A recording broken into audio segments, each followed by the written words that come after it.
Engkau tak usah takut terhadap kedahsyatan malam, terhadap panah yang terbang di waktu siang, terhadap penyakit sampar yang berjalan di dalam gelap, terhadap penyakit menular yang mengamuk di waktu petang. Walau 1000 orang rebah di sisimu dan 10.000 di sebelah kananmu, tetapi itu tidak akan menimpamu.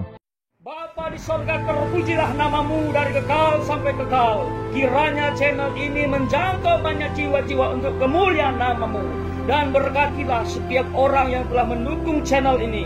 Di dalam nama Yesus hambamu berdoa. Amin. Shalom saudaraku yang dikasih Tuhan. Kembali lagi bersama saya Ronald Tahe Sitepu dalam program Kohelet Modern Channel. Bagaimana kabar saudara semuanya? Tentunya sehat? Oke. Hari ini kita akan membahas mengenai virus corona. Dan hal ini sangat viral. Lebih dari 70 negara telah terjangkit saat ini. Dan Indonesia merupakan salah satu. Virus corona merupakan salah satu wabah yang berasal dari binatang dan terjangkit kepada manusia. Bentuk penularannya dapat terjadi antara manusia dengan manusia, yaitu akibat dari percikan ludah maupun ingus pada saat orang bersin maupun batuk.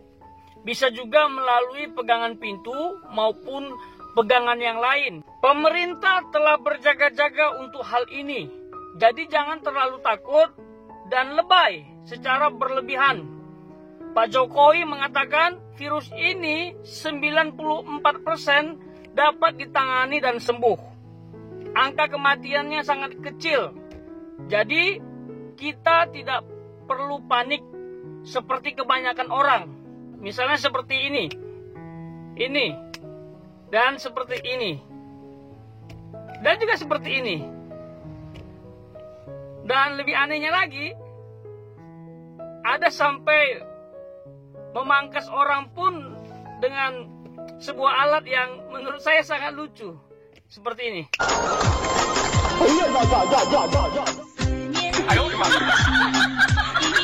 Kita boleh waspada, berjaga-jaga, berhati-hati. Tetapi jangan sampai berlebihanlah. Seperti orang gak punya Tuhan saja. Saya mau ingatkan, buat setiap anak Tuhan harus berbeda. Boleh antisipasi, tetapi jangan sampai menunjukkan bahwa kita tidak beriman. Berdasarkan Mazmur pasal 91 ayat 5-7 tadi, kan jelas. Firman Tuhan mengatakan bahwa Allah melindungi, bahwa Allah menyertai. Khusus di ayat yang ke-6, garis bawahi kata sakit yang menular. Dan ini bisa terkategori adalah virus corona. Dan ayat yang ke-7, hal tersebut tidak akan terjadi kepada kita. Walaupun 1000 orang rebah di sisi kita. Dan 10.000 orang di sebelah kanan kita. Hal tersebut tidak akan terjadi. Mengapa demikian? Karena Allah ada di pihak kita. Karena Allah selalu menjaga kita. Ini janji Tuhan yang harus kita percayai. Dampak terburuk dari virus corona ini bukanlah kematian atau ancaman terhadap kehidupan ini yang bisa merenggut nyawa kita. Dampak yang terburuk yang bisa terjadi adalah goncangnya perekonomian dunia, khususnya pariwisata dan perdagangan yang lain. Oleh sebab itu, kita harus berdoa kiranya virus corona cepat berakhir. Kita bersyukur Menteri Kesehatan kita adalah anak Tuhan, Dr. Terawan. Kita doakan supaya kinerja beliau itu sukses, maju, dan kuasa Tuhan dinyatakan melalui anak Tuhan ini. Walaupun sudah terjadi di Indonesia, kabar terbaru katanya ada 2 di Depok. Dan tambah 2 lagi di tempat lain katanya seperti itu. Itu informasi yang saya dapat. Ya, tidak perlu takut. Tidak perlu takut. Tunjukkan bahwa kita orang beriman. Janganlah berlebihan meresponi hal tersebut.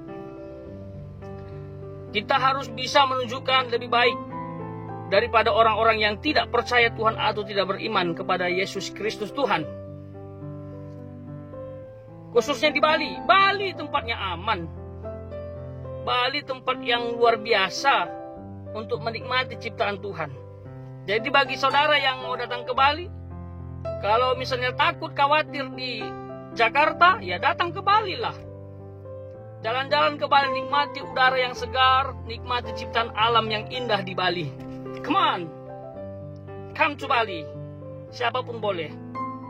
Jika kita mempercayai janji Tuhan dalam Mazmur pasal 91 ayat 5-7 tadi, kita harus tunjukkan melalui sikap kita, yaitu selalu mengandalkan Tuhan, berdoa kepada Tuhan, berserah, dan minta Tuhan bentengi kita. Pasti kita akan dijauhkan dari virus yang tidak kita inginkan ini. Lain daripada itu, kita harus berjaga-jaga, tapi tidak secara berlebihan. Hidup saja seperti orang-orang normal pada umumnya. Yang pertama, kita selalu mencuci tangan dengan sabun dan lakukan secara berulang-ulang. Lalu, jangan menyentuh mata, jangan menyentuh mulut, dan jangan menyentuh hidung. Pada saat kita bepergian, mungkin sedang menyentuh hal tertentu. Jauhi orang yang sedang batu atau bersin. Bukan berarti kita sedang membenci dia. Dan hati-hati juga jangan sampai orang tersinggung. Dan pakailah masker buat orang yang terindikasi terkena virus corona. Dan dimanapun saudara berada saat ini, kiranya dalam penyertaan Tuhan Yesus. Terima kasih. Bersama saya Ronald Tepu. God bless you all.